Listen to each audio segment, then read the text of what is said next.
Hey, what's going on? It's at the letters for Thursday, September 29th, brought to you by Miller Lite, the original light beer. Arden Swelling, Ben Nicholson Smith. Our producers are Christian, Ryan, and Nick. Andrade and Ben. It is only Thursday, and this week has felt like a year with what has been happening down at Rogers Center. You and I were both there for the entirety of this Blue Jays-Yankees series that, I mean, my goodness, you know, just from the jump, like game one was this insanely tense and, you know, tightly contested game, and then game two had all these interesting character arcs and, you know, things that happened in it. And then obviously game three was historical. So much happened. I'll kind of leave it to you. What do you want to talk about off of this week from, you know, the three games that we just saw between the Blue Jays and the Yankees? There's a lot to get to. Yeah, there really is. A missed opportunity for the Jays to clinch in that at home. We'll see when that happens. Obviously, it'll happen soon, probably by the time a lot of people listen to this. But, you know, I think we have to start with Aaron Judge. You know, to hit 61 home runs is pretty remarkable. Hit number 61 in Toronto on Wednesday night. I mean, it was pretty cool to see that. The Jays were pitching him so carefully all series long. And there are just so many kind of offshooting aspects to this. I mean, there's the debate that, you know, has kind of been ignited, I guess you could say, with Roger Maris Jr., who was there in Toronto, saying that he doesn't think that Maguire and Bonds have legitimate claim to the home run title. I don't think there's necessarily a lot to get to there because, you know, Bonds is the home run king and Aaron Judge has had an amazing season. But then you've also got the reaction from the Blue Jays. And I mean, Kevin Gausman saying, you know, he really didn't like having to change the balls out. And you kind of hear, you know, in being around the team the last few days, you start to hear some little grumblings, and everyone respects what Aaron Judge is doing. There's no question about that. There's an appreciation for what Judge is doing, but, you know, there's maybe some remarks like, all right, this is a Yankee record. This is not the Barry Bonds record. And really, I think that it's a relief for the Blue Jays to be able to move on from this because it was all about Judge, as it should have been, but now it can be about the Blue Jays again. Man, those 3 days at Rogers Center, it was just mayhem. Just the amount of media, the amount of coverage, just the amount of like just people that showed up for that. I mean, pregame, I'm walking down to the field. I'm coming down gate 7 at Rogers Center, and I come out into kind of the loading bay area that you go through to the field where the Yankees bus arrives, and I see like just this throng of like 8 friggin' camera operators and a bunch of, you know, still photographers and social media people and like people I don't even know why they were there. It's this massive huddle of people. I'm like, why are all these people in the loading bay? They're waiting for the Yankees bus because they're going to document Aaron Judge walking off the bus and like walking to the clubhouse, as I assume that massive throng of people has been doing every day for like the last however many weeks. Like, it was just insane. On the first game of the series, Aaron Judge goes out to take batting practice. He typically doesn't do that, and I now understand why he doesn't do that. But he goes out to take batting practice on the field because he wants to see the ball fly at Rogers Center. And the guy can't turn around without like 30 cameras in his face, and the Yankees have all their PR people trying to like herd people around, and just like the amount of hangers on, just the amount of folks that are there that I don't know that they serve much of a purpose, to be honest with you. It was just nuts. Aaron Judge goes over to like sign some, you know, balls for fans, like try to do like baseball player stuff. And there is just this crazy semicircle of people documenting like everything that the guy does. And the guy does the exact same thing every day. It was just like, honestly, circus is the best word that I can describe, that I can use to describe it. Yeah, exactly. I think that's all definitely part of the scene down there. I mean, just a huge amount of media, a huge amount of attention from fans, and rightfully so. I mean, it was actually very interesting to notice the response from fans. They were booing Blue Jays pitchers, you know, at a time that the Jays are on the brink of contention, competing obviously with the Yankees, and they were booing Blue Jays pitchers when they would walk Judge. Which is really interesting. Obviously, one of those walks turned out to be very well timed on the part of the Blue Jays, as they were able to bring in Tim Meza, and he faced Rizzo, and that ended up being a great move by John Schneider. So, it really was a unique environment down there. I don't think that we're going to see Blue Jays fans booing their home team very often like that. So that was definitely something. And it was cool, actually, to just kind of watch Aaron Judge go through all of this, because facing that many cameras, like, I literally can't imagine it. It would be so overwhelming. You would have so little space to yourself to try to go about your business. And that every little interaction you have is going to be blasted out there into the world. So, I thought that in the face of all of that attention, his ability to handle that was remarkable. I mean, he stayed composed. He stayed very even-keeled. Even after he hits this home run, he pretty much stays calm in the aftermath of it. He's not out there, making particularly bold statements. I mean, he cracks the odd grin afterwards, but more or less he's just in Yankee speak, which is, I mean, you can look at that two ways, but he's an incredibly composed individual, which obviously contributes to his ability to get to 61 home runs. And it's a very impressive achievement. It's, whether you think the American League record is significant or not. And like, you could also say, a friend of mine said, this is kind of like saying that someone has the Western Conference points record in the NBA. Like, no one would care about that. So I get, the American League record isn't the same as the Major League record. But at the same time, it's impressive. And as John Schneider said, he didn't break the record. He tied the record. So, and John Schneider wasn't throwing shade at Aaron Judge, but, he didn't break the record. He tied the record. So there's a lot going on there.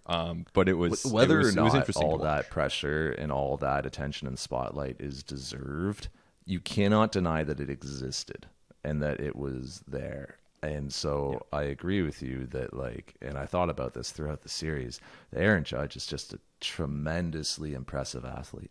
I mean, you think about, and you can even draw it out to just the context of his season and the figures that were put in front of him preseason by the New York Yankees. It's like $215 million, something in that realm. And he turned that down and said, no, I'm going to go out and play my year in a walk year and see if I can make myself some more money. And oh my goodness, let me just go out and have one of the best offensive seasons that we've seen in quite some time. And let me go out and hit 61 home runs. I mean, the second place home run hitter in MLB this year has 40.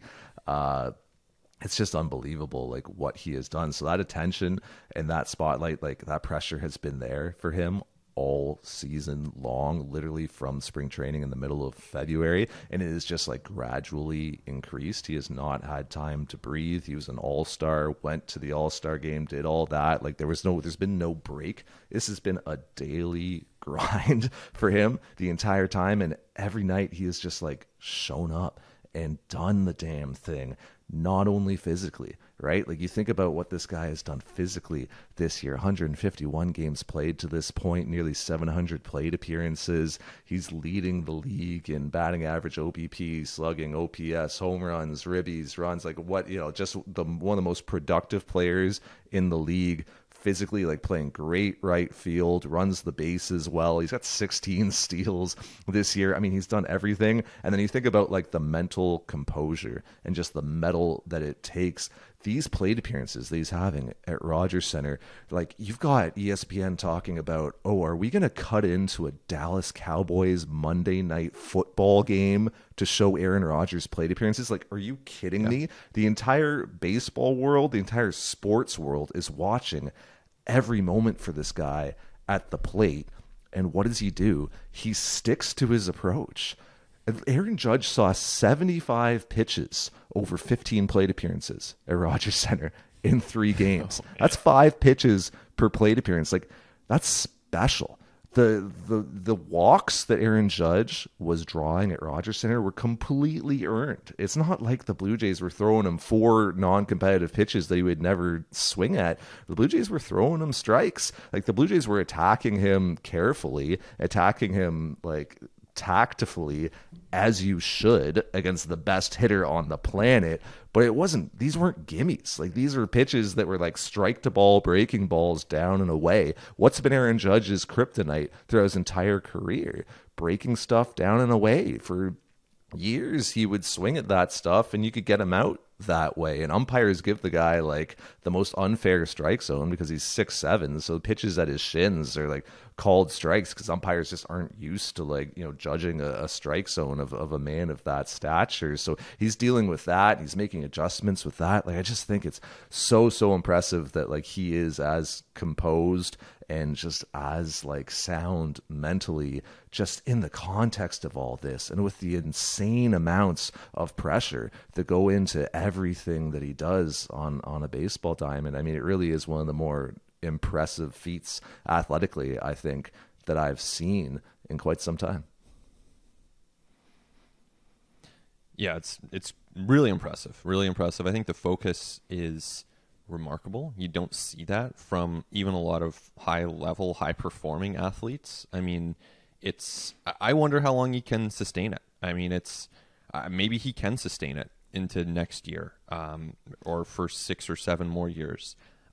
I find that hard to imagine. As great as Aaron Judge is, like, you know, athletes have peak seasons physically, and I wonder if he's having a peak season physically and mentally here, because the extent to which he seems to be locked in, and this is not just, you know, you and me looking at this, but people in the game certainly are impressed with the presence and the focus that Aaron Judge brings to each plate appearance. And so I definitely wonder how long that can last. That being said, I mean, I think that whoever signs him is going to get a great player next year, someone who can play center field, do all these different things, be the best hitter in baseball. You know, the Jays should be in on Aaron Judge when he's a free agent in a couple months' time. No question about that. In the meantime, he's obviously doing a lot of impressive things for the New York Yankees, and whoever ends up with Judge is going to get a great player. And clearly he's, you know, the estimates that I've heard, just, you know, informally from people around the game, easily over $300 million at this point. And he's a guy who's 30 years old already, right? So you're probably talking, you know, is that 8 years times, I don't know, 38? I'm not sure what the AAV would be, but certainly he's got a case for a very high one after hitting 61 home runs in Camden. You know, after the way they've cleaned up financially this year with what he's done for them, the Yankees can afford to pay a little bit of that back. Well, and they will not be, without Aaron Judge, here's the thing. Without Aaron Judge, they're not a very good team. They are not. And with him, they are a very good team because he's an 11-WAR player. So, you know, that makes a huge, huge difference. But honestly, you look at that lineup last night, and I know they had Torres out, and I know that Rizzo was managing and all this stuff, but that's not a particularly imposing lineup. Josh Donaldson kind of past his prime at this point. I don't think he's particularly hard to pitch to. You know, you look at that pitching staff, it has to be so good for the Yankees to have a chance on days that the Judge isn't in there for whatever reason. And it's an aging group. Like Oswaldo Cabrera, okay, nice player, but are you going to put him in there as this like Aaron Judge replacement? They need to re-sign Aaron Judge. So, you know, without him, I really do expect that's what's going to happen. That the Yankees are going to re-sign him to an epic contract because, like you said, he's a Yankees Yankee. Right? Like this guy, like, you know, is just the embodiment of what the Yankees want their players to be, for better or for worse. You can like that. You can not like that. I find it fascinating to watch. I don't care what laundry the athlete is wearing. I just find competitors and athletes really fascinating. And I just think that Aaron Judge is doing it at such a high level. I honestly can't take my eyes off it when I'm watching it. It's incredible. We're talking about like the mental composure of Aaron Judge and how focused and locked in he is on just like every moment and how challenging that must be for him. Well, the flip side of that would be a Toronto Blue Jays club that made quite a few fundamental errors in this series with the with the New York Yankees at Rogers Center. You think back to Game 2 and I think it was Rizzo hit it. There's a pop fly in shallow center field, and Bo Bichette's tracking back, and Teoscar Hernandez, George Springer are coming in, and Springer eases up. Should be the center fielder's ball, I think, you know, most of the time, unless you're in some sort of crazy shift. Regardless, should be a ball that's caught 100 times out of 100, and it's not. and it drops in. And then you think to Vladimir Guerrero Jr. admiring, a liner to left, out of the box, doesn't run hard, doesn't hustle, and then basically like throws good money at bad and drowns first base and tries to get to second and gets thrown out there. You think about, Bo Bichette with a throwing error, with Josh Donaldson running, not a fast runner, a guy on the back nine of his career. It's a grounder to short. Bichette makes a throwing error there, got sped up, maybe not trusting his arm in that spot. You also think about Bichette getting tagged, coming off the base at second by Isaiah Kiner-Falefa after a double. And IKF just kind of stealthily hanging out back there, but, Bichette not having the awareness to stay on the bag until the umpire calls time or until it really is done, getting tagged out there. You think about Adam Simber, a guy who leads MLB in appearances, has been a rock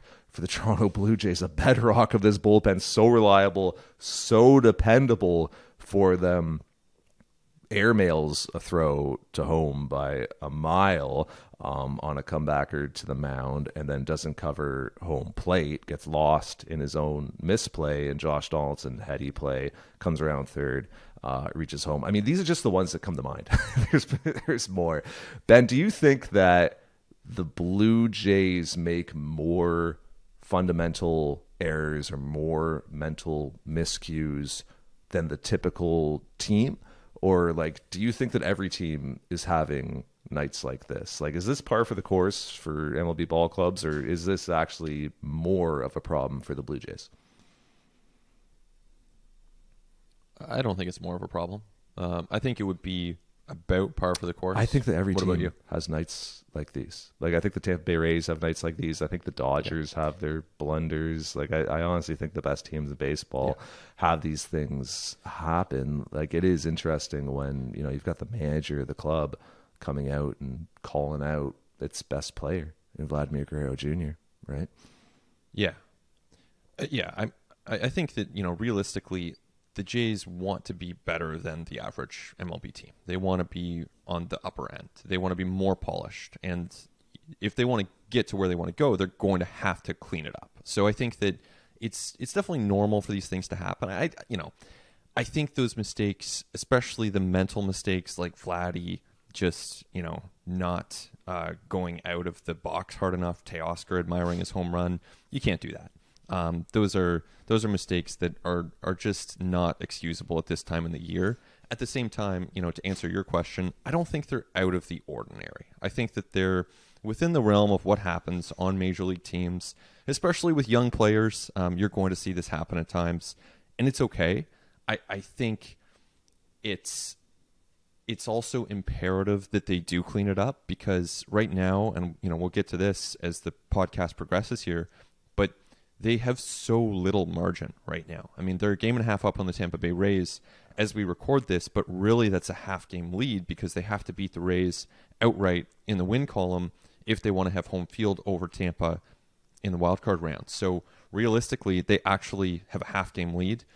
If you have that small of a lead, you have to be performing almost, toward the Judge end of the spectrum, where you are finding ways to make sure that you are bringing your full focus to every game. And we didn't see that from the Blue Jays this series, and it definitely cost them. I'm not going to say that it cost them a game, but it certainly cost them runs. It certainly cost them chances. And as they move ahead, they definitely do need to clean up some of those things and to bring more focus. I mean, there aren't that many games remaining for this team. They'll have off days between a lot of them. There's no reason that they can't, as they move ahead, bring What do you better make of focus John than what we Schneider saw this singling out Vlad after the second game of this series? Probably his most pointed criticism of a specific player that we've seen from him since he took over as manager. I liked it. I think the way he did it provided full context around it.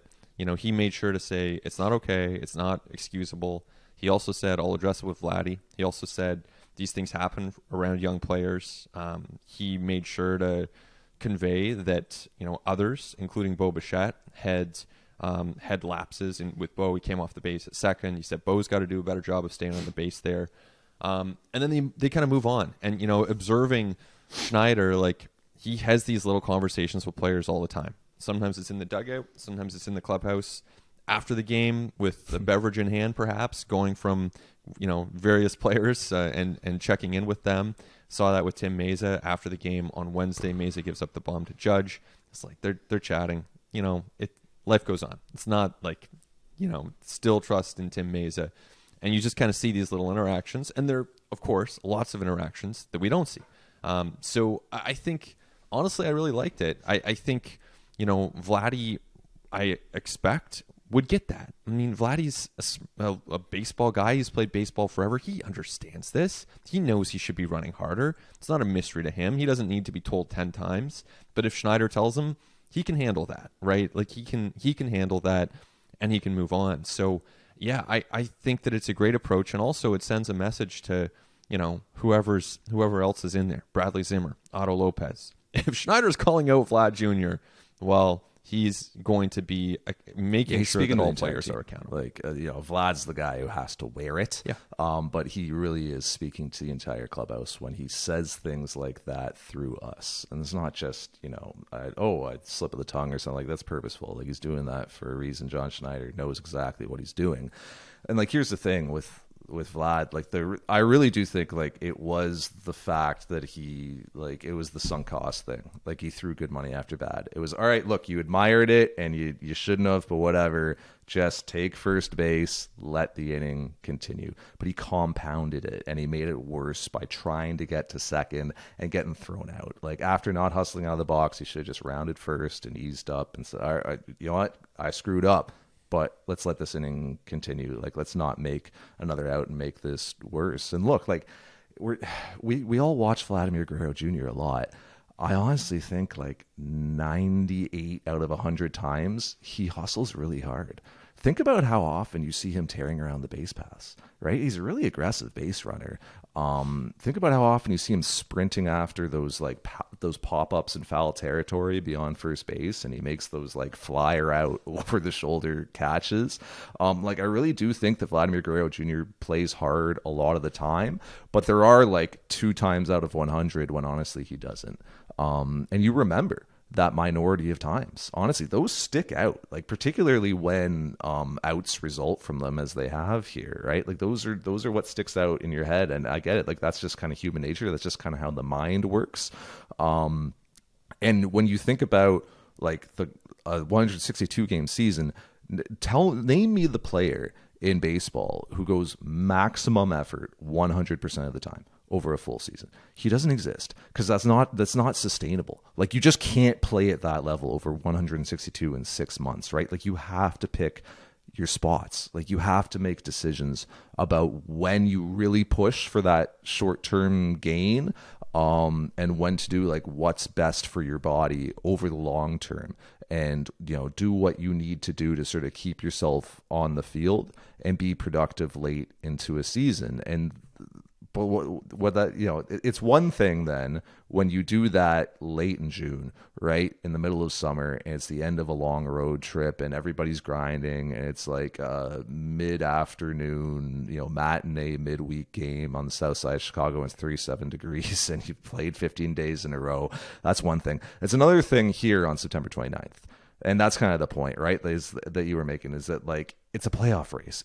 Now is the time to push. There are times to throttle back and only give like the 70-75% effort and kind of preserve yourself for the season. And there are times like now where you have to be Aaron Judge and you have to be laser focused. That's what's so impressive about Judge, is that he's done it that way all year, right? But that's so uncommon for Vlad, for the Blue Jays, for Teoscar Hernandez, for Bo Bichette, for everyone. Like right now is the time where everything does have to be held to a higher standard and have to be closer to perfect, because there is no more like long view. The long view is short. I mean, you've got maybe a month left of baseball. You hope you have a month left of baseball. You might only have like 12 days. We'll see. But this is the time where you do have to actually like really lock in.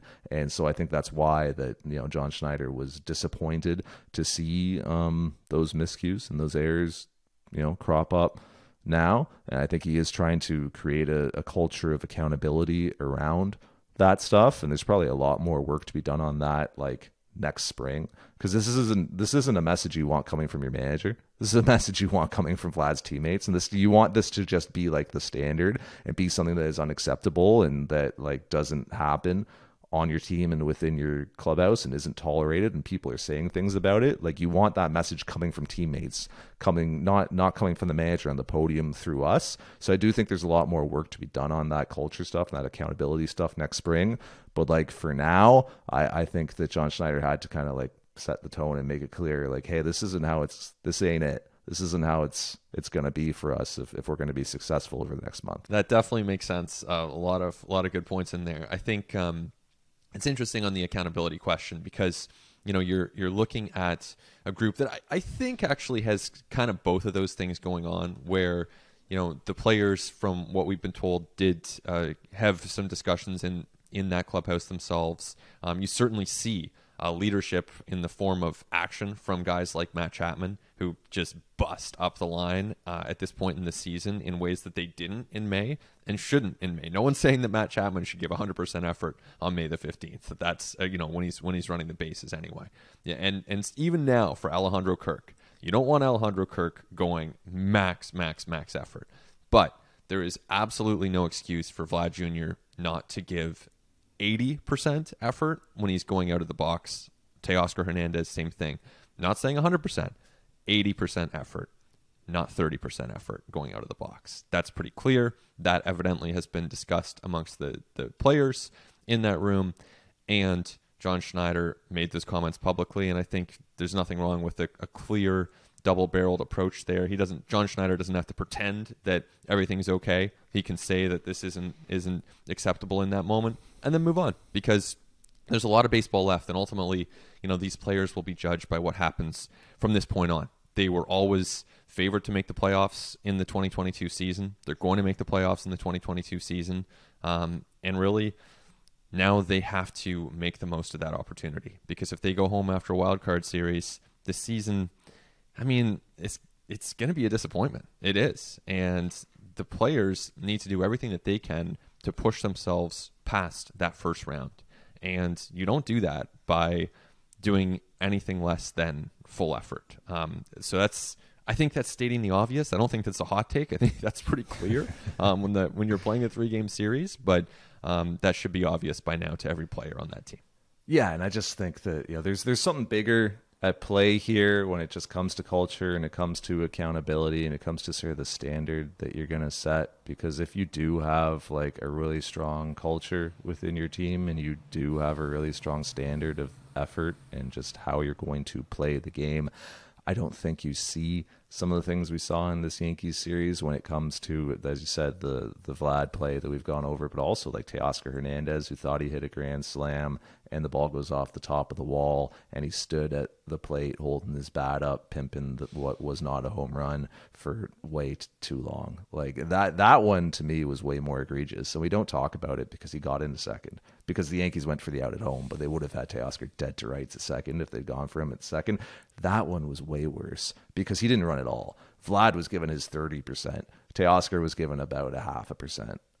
And honestly, just going for the epic moment. And like, that stuff you can't have. Like, that was really, really bad to me. And so I think you want next spring to sit down, or like to just have an environment where it's like, this is the standard.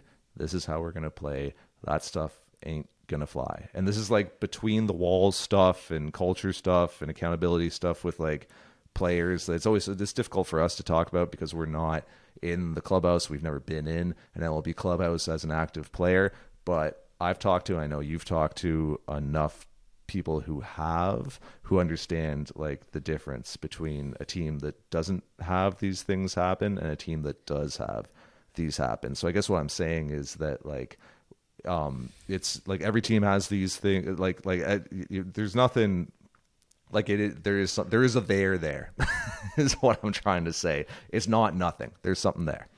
Yeah. And look, if you want to take I guess two things off of that. One, if you hit a no doubt home run, flip your bat, do a dance, whatever you want to do. We are pro bat flip, yes. Pro, like that stuff is great. Just make sure you actually hit the home run. That should be obvious. And the second thing is, like, you could take an optimistic reading of this and you could say, hey, teams are fluid. They're fluid with who is on the roster. They're fluid with who is managing the team. And they can be fluid with what approaches the team has from day to day and week to week. And so you could say that the Jays have a chance right here to change that and to be a better version of the Toronto Blue Jays going into October. If they can do that, they'll improve their chances of winning some rounds. If they can't, then we'll probably be doing a debrief on what went wrong with the Jays season, and that might be on the list of reasons. Bo Bichette, on the other hand, has been making some physical errors at shortstop, not necessarily mental ones, but 5 errors in 8 games over the last couple of weeks. And it's like an error isn't a great way to measure a guy's defensive play. Errors are not a great way to measure, how somebody is performing defensively. We know that. By now, Bo Bichette gets a ton of defensive opportunities. He plays every day at shortstop, so he's going to have a lot of errors because the ball's in his hands a lot. If you order the errors leaderboard, it's all going to be everyday shortstops at the top of it. But outs above average, which is a bit more advanced than errors, would tell you that this is a below average shortstop defensively this season. What do you make of the physical errors we're seeing from Bo Bichette and what that could mean for his future at the position? It's definitely worth noting because defense can slump and does slump, and I think Bo Bichette's in a defensive slump. This is not a good time for a defensive slump. When you look to 2023, I think it's totally fine to go into the season with Bo as your shortstop. He can handle the position. He can play it at a major league level. No issues with him as the shortstop in 23. And again, we don't know when this slump will end. I'm convinced that he's obviously a better shortstop than what we've seen in the last week. It was just a couple weeks ago that we were singing his praises offensively. He's a streaky player at the plate. What we're seeing now is not good defensively. But I will say, I've gotten some questions from other folks around the league, like, what's going on with his defense? What's going on there? Is that little sidearm throws sometimes, and it's not a good time for the defense to be slumping at one of the most important defensive positions. So we'll see where it goes from here. He's obviously capable of being better. I think that when I look at the best shortstops in baseball, and this is also just from talking to people who in the game who think a lot about shortstop play at the major league level, it's the guys who have no question about their arm. And no question about their arm strength, no question about their accuracy. They believe I can make every throw and it's going to be automatic and I don't even have to think about it. And people will tell you it actually starts there. And then that's carries over to everything else because now you're not rushing. Now you're not rushing to get a ball. Now you're not rushing to, move your feet. You're not, there a lot of Bo Bichette throws, he doesn't necessarily set his feet. And a lot of the throws, as you said, are kind of like that sidearm thing and not over the top. So I wonder if that's something that plays into it, if it actually starts with the arm and then that goes backwards to the glove and the hands and the feet and everything else. That's just one thing that I've heard from within the game. As far as his future, the position, he's the best shortstop that they have right now, and he's going to be the best shortstop that they have next year unless they had a really good shortstop. So could Bo Bichette not be the shortstop next year? Yes, if Trey Turner's the shortstop, if Carlos Correa opts out and is the shortstop. But to me, that's the only situation is where it's a huge name, legit, everyday, really good shortstop at the big league level is brought into this club. Then okay, then you think about another position for Bo Bichette. Otherwise, he is your shortstop going forward, and you live with the slumps like he's in right now. You also live with the really good plays that he makes pretty regularly where the athleticism takes over and you see oh, hey, he is pretty good. He's come a long way. He's really improved. He's playing the position well at the big league level. There are just, going to be blips like this right now. And I think if you're the Blue Jays, you hope he comes out of it pretty quickly. No doubt. And it's a good thing that to his right, they have the best defensive third baseman that at least I've ever seen. Never watched much Nolan Arenado up close, but Matt Chapman is a very good defensive third baseman, so that balances things out to some extent. In terms of very good players at the big league level, we're actually going to talk about that on the other side of the break. So All that and so much more when we continue on At the Letters. It continues on At the Letters. Arden Zwelling, Ben Nicholson Smith. Our producers are Christian Ryan and Nick Andrade. And it is time now for Major League Beer for Major League Baseball. Brought to you by Miller Lite, the original light beer.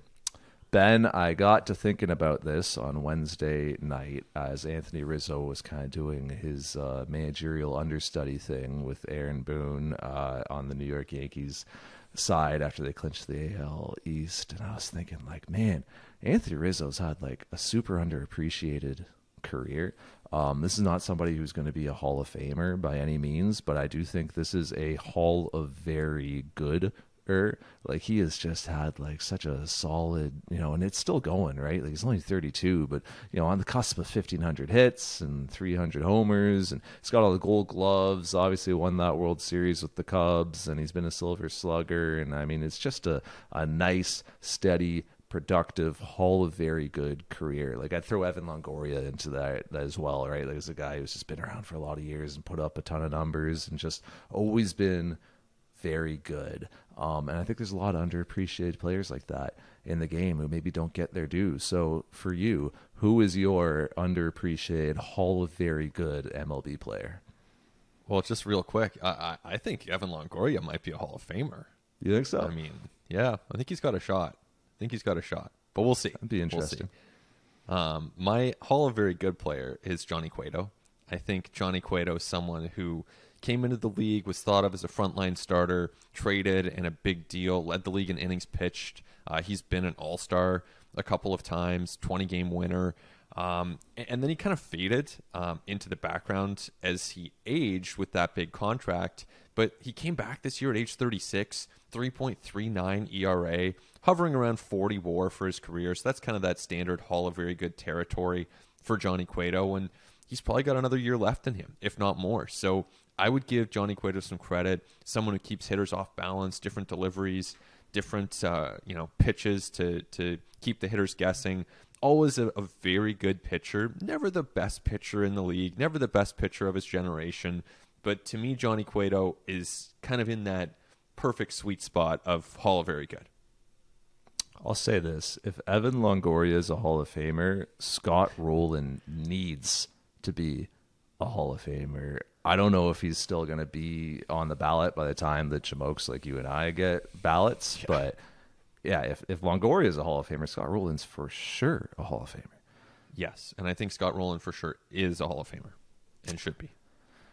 We'll see. So the Blue Jays have plenty of decisions to make over the next week because, look, the magic number's 1. We'll see. By the time people listen to this, Baltimore Orioles may have lost on Thursday afternoon, and the Blue Jays will have clinched a postseason berth. And, like, what would honestly be kind of an unfortunate circumstance in that they clinch on an off day and they don't get to have a big, moment with the fans, and they're on the field and celebrating and everybody's appreciating it. Like, I imagine the Blue Jays are gathering somewhere on Thursday afternoon to watch that game, or whoever wants to, between the Red Sox and Orioles. And if the Red Sox win, they'll probably have a little celebration, and if the Orioles win, they'll just have a good time regardless. A little bit of an awkward scenario, but for the Blue Jays front office and coaching staff, now they got to think about playoff roster. They got to think about playoff rotation. They got to think about position players and how to fill out the bullpen and what they might need and situations and game planning and all this stuff. So let's kind of try to think along with them, and let's try to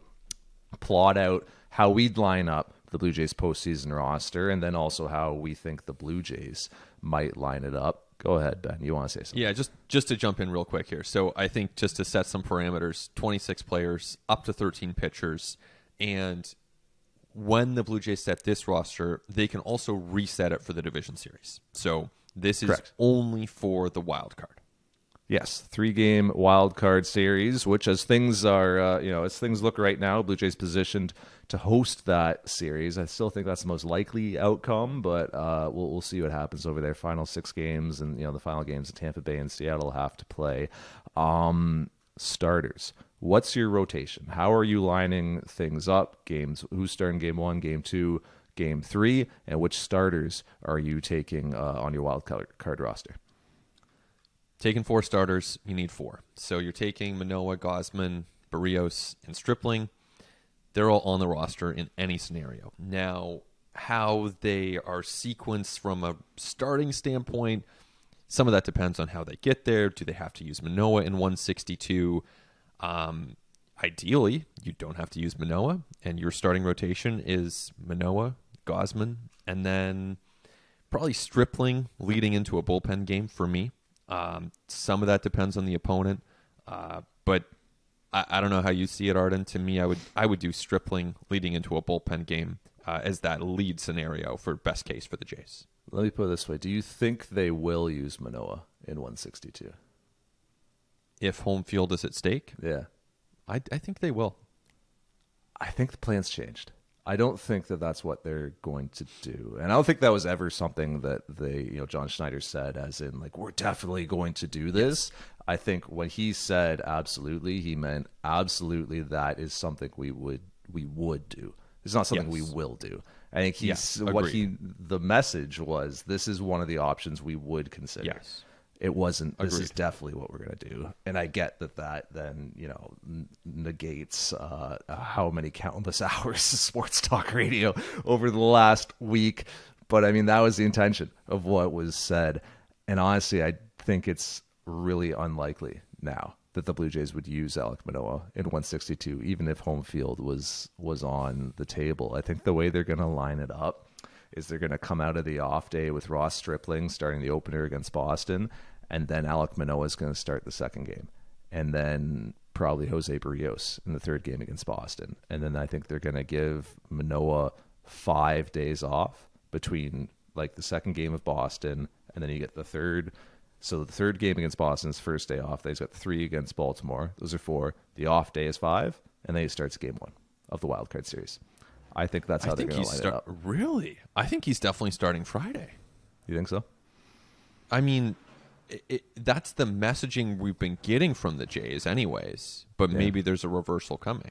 I kind of wonder, and the Blue Jays haven't announced their probable starters for Boston, but I kind of wonder if they go Stripling, Manoah, and Barrios out of the off day. We'll see.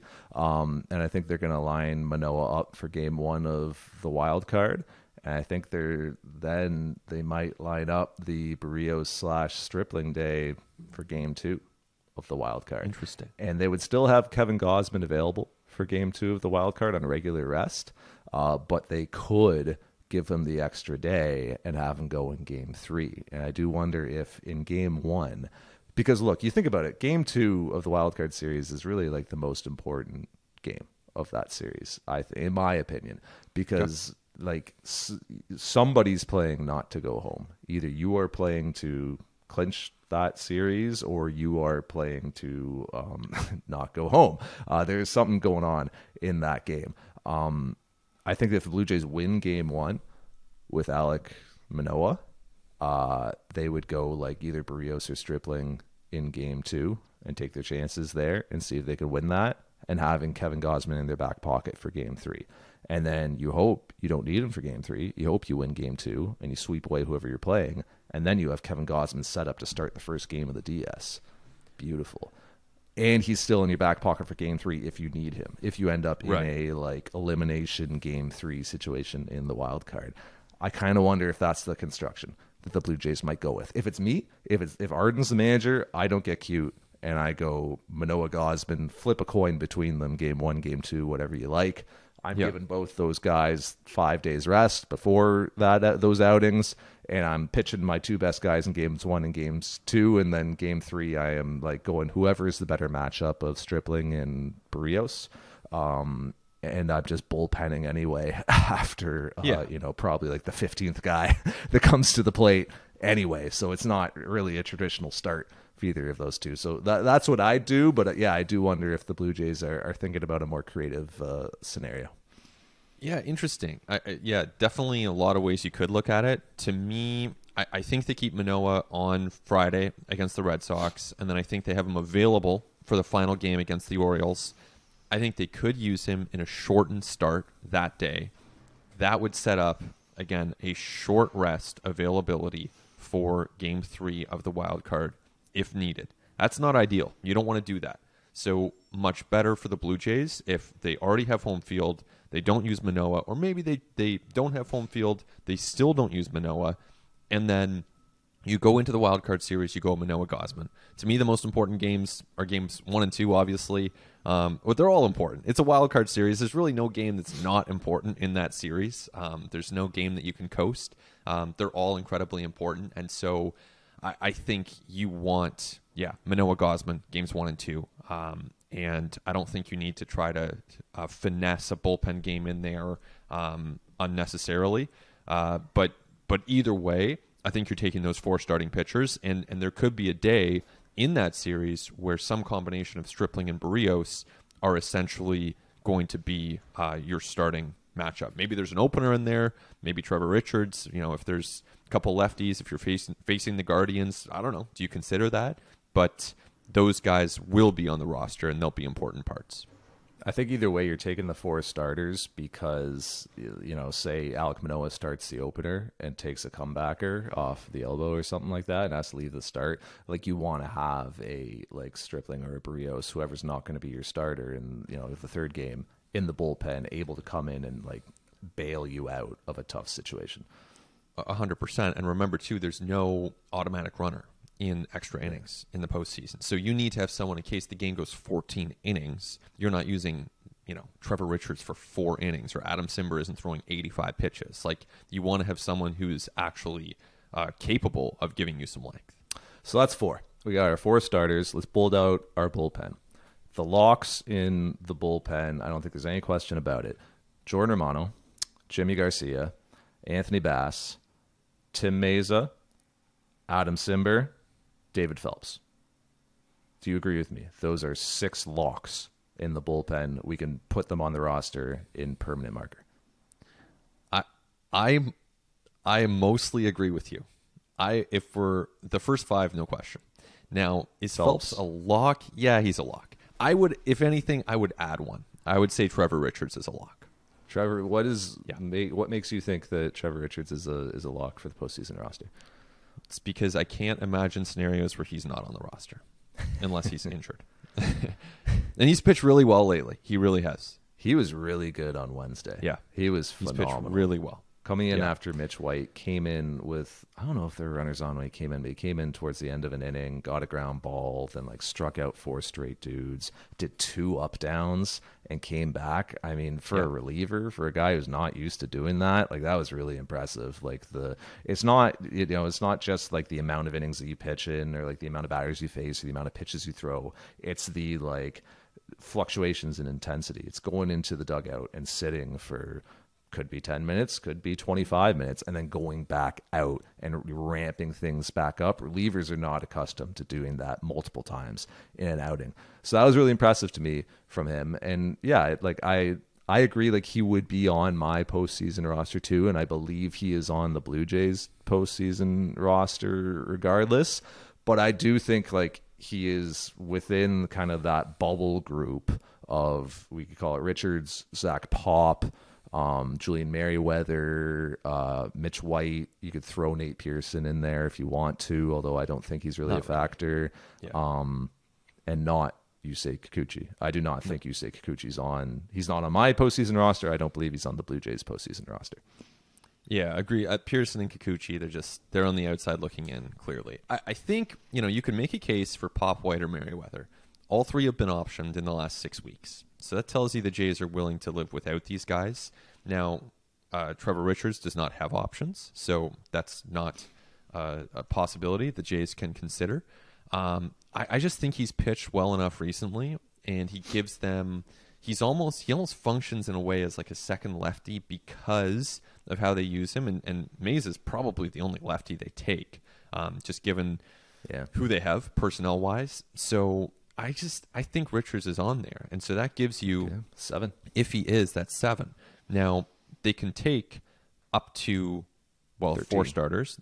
So that would be 9 relievers would be the max.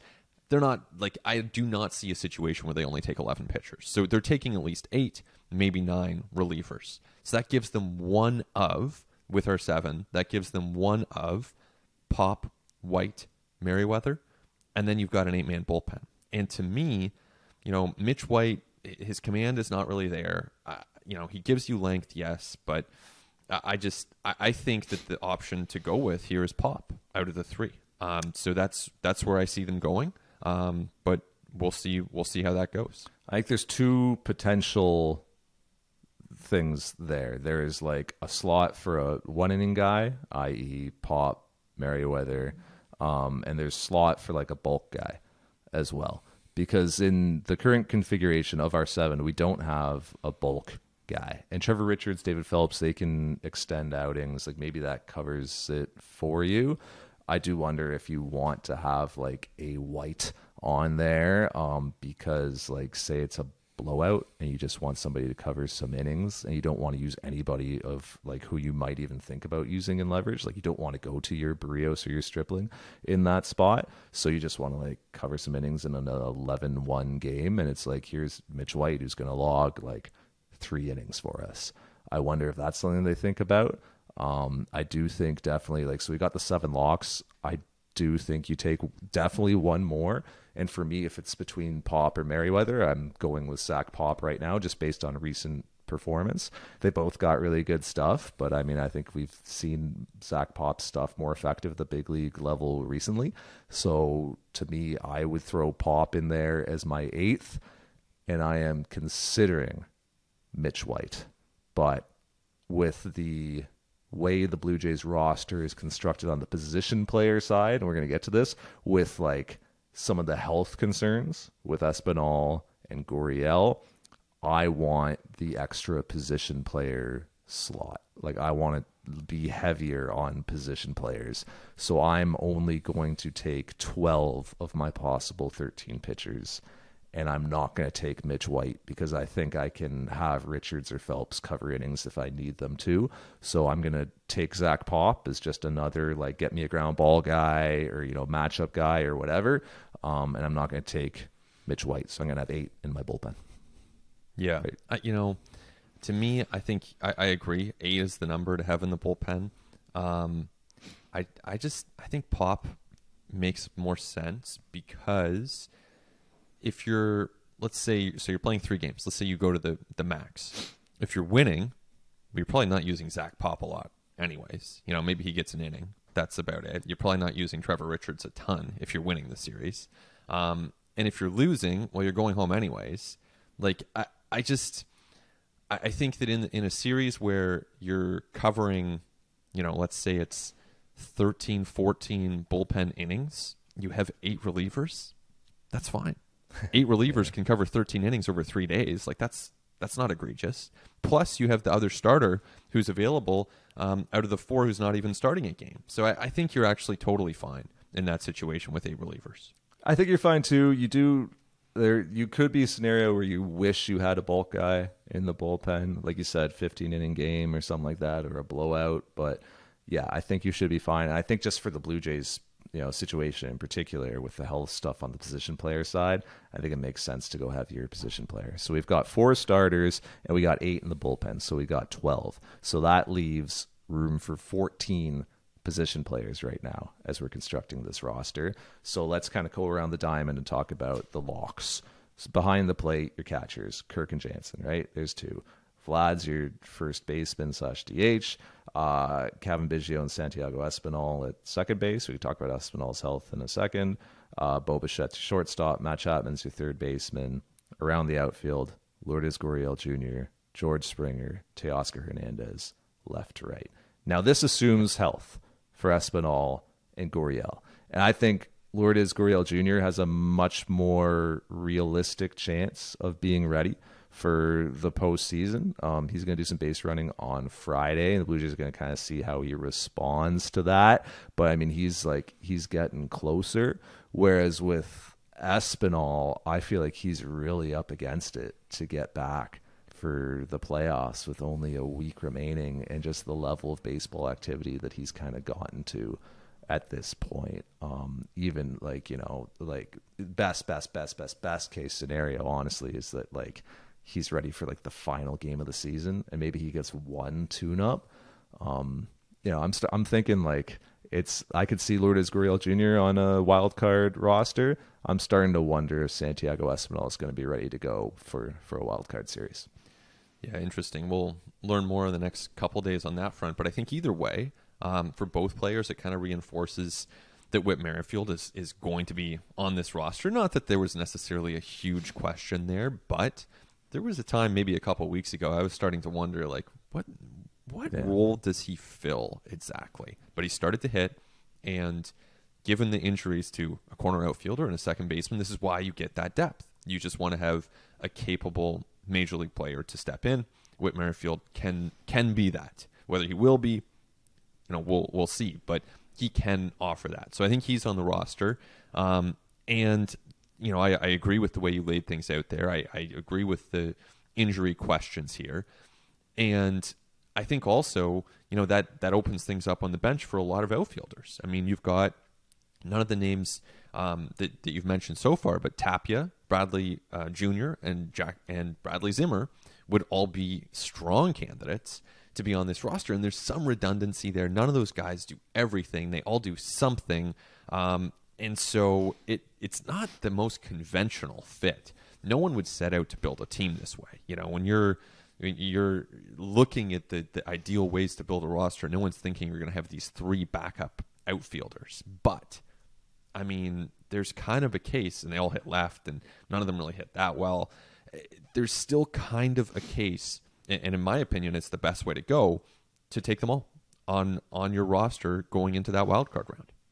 I'm taking them all because I'm not certain about Lourdes Gurriel Jr.'s health. If Lourdes Gurriel Jr. was fully healthy and he was going to play every day, then, I mean, you're starting Gurriel in left, Springer in center, Hernandez in right, and then you're going to carry 3 outfielders on the bench, Bradley Zimmer and Tapia.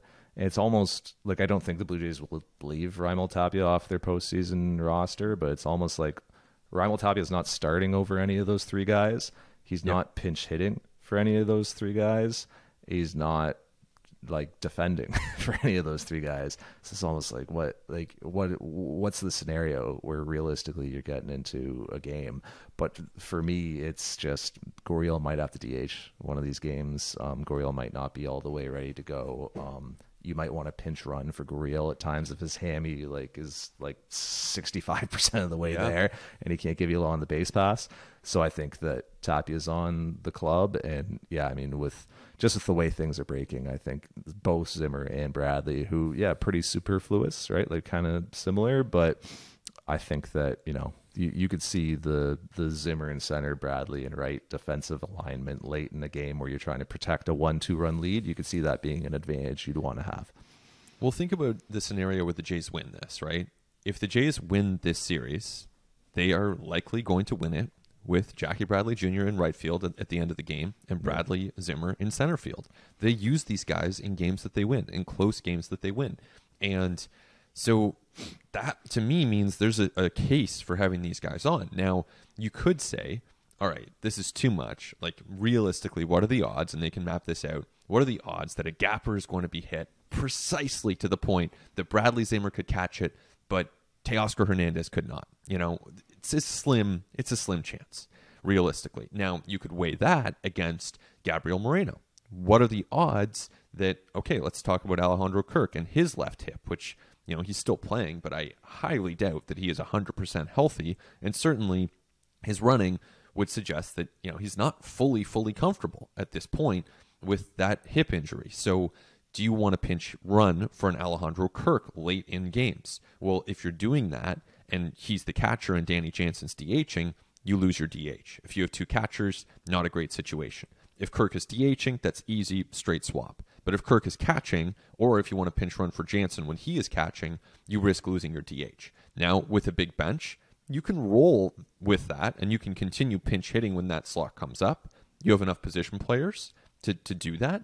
Do they give you a lot of offense? Not necessarily. But the solution there, in theory, would be if you want to roster a Gabriel Moreno, and then Moreno is someone who can then slot in as the catcher. He's also been working out at different positions, a little bit of infield drills, a little bit of outfield. At the same time, do you really want Gabriel Moreno's bat in there in a playoff game? Like, I'm not sure that he's that much of an upgrade over Jackie Bradley Jr. at this point, but it's a lot of stuff to kind of consider. And in your construction, I mean, it is either Moreno or one of those outfielders because you're out of spots. You've got your 14 accounted for. Yes. Yep. So exactly. you've got Moreno off your roster. Yeah. Yeah. I have Moreno on mine in place of Santiago Espinal, who I just don't believe is going to be ready. I don't think he's going to be there for the wild card round. I think DS a possibility, and maybe I'm wrong. Like maybe he'll have a really really really quick comeback and recovery over the next week and be ready for the wild card round. But I just don't think Espinal's realistically going to be ready for this thing. I think Gurriel even is rushing it to be back. So we'll see. I could be wrong, but I think that Espinal is off my wild card roster and healing up and working with my taxi squad. By the way, Blue Jays will have a taxi squad in Buffalo. It was going to be in Dunedin, but there's a little hurricane going on there right now, in case you heard. So the Blue Jays player development complex is now literally a shelter for any players and staff and family that are down there. And in Buffalo at Salem Field, the Blue Jays are going to have a taxi squad of all these guys that we have mentioned who are off of our rosters. So like your Kikuchis and your Pearsons and your Merriweathers, your Mitch Whites, like they're going to keep throwing at Salem Field just to be ready for later on in the playoffs if they're needed. Some of these position players, like we haven't mentioned Otto Lopez. He's not on either of our postseason rosters. He's going to keep swinging a bat in Buffalo against Nate Pearson, and I'm sure like your Vinny Capras of this world and guys like that are gonna stay ready in case they're needed. For me, Moreno is on my postseason roster in place of Espinal. I got Espinal in Buffalo, just getting back up to speed, seeing some pitching, getting ready for the DS. And I got Moreno on my roster for a lot of the reasons that you mentioned. Now I have no concerns with catcher, DH, Kirk, Jansen, whichever one you want in that spot. I got no concerns there. If I got a pinch hit or pinch run for a guy, I got Moreno who can come in behind the plate. I got no concerns if I have to use Moreno in a pinch on the infield either. I don't know about the outfield. Guys never played there before, and I think that a postseason game would be a hell of an entry point for a guy's first experience at that position. I don't know how I'd feel about that, but if I had to use him at third base because something crazy happened or something happened to Bo Bichette, and now Matt Chapman's playing shortstop for me, or somebody got thrown out of the game, or there's an injury or whatever, or like I've had some sort of crazy pinch run, pinch hit scenario, like some sort of insane substitutions while I'm trying to match up with Kevin Cash on the other side, and I've ended up in a spot where I need Gabriel Moreno to like play third or second even, or first base. It might happen. So I'm bringing Gabriel Moreno on my roster just as that contingency layer, and at second base it's going to be Kevin Biggio or Whit Merrifield starting the game. Man, if Kevin Cash can manage the Blue Jays into getting Bo Bichette out of the game and Santiago Espinal at third, just give him Manager of the Year right then and there. That would be incredible. No, that's far-fetched, but you could see an injury. No. You could see something crazy happening. Exactly. Ejection, right? Like these things happen. So, Bo Bichette is tossed from the game. Although Bo is rarely one to get into that situation. But again, strange things happen. And if Espinal is out, which is a possibility, he's your backup shortstop. So then Chapman becomes your backup shortstop. They'll have no trouble covering in the outfield, but the infield is a little bit more of a situation there. Biggio would be another option to go to third with Chapman going to short. None of this is going to happen. Bo Bichette's going to play every inning at shortstop for the rest of the Blue Jays season. But these are the contingencies you look at. And I do agree with you that if they did have a spot open because of Espinal, I like Moreno there more than Mitch White because, again, I think they can cover the innings. So take Moreno, put him on the roster.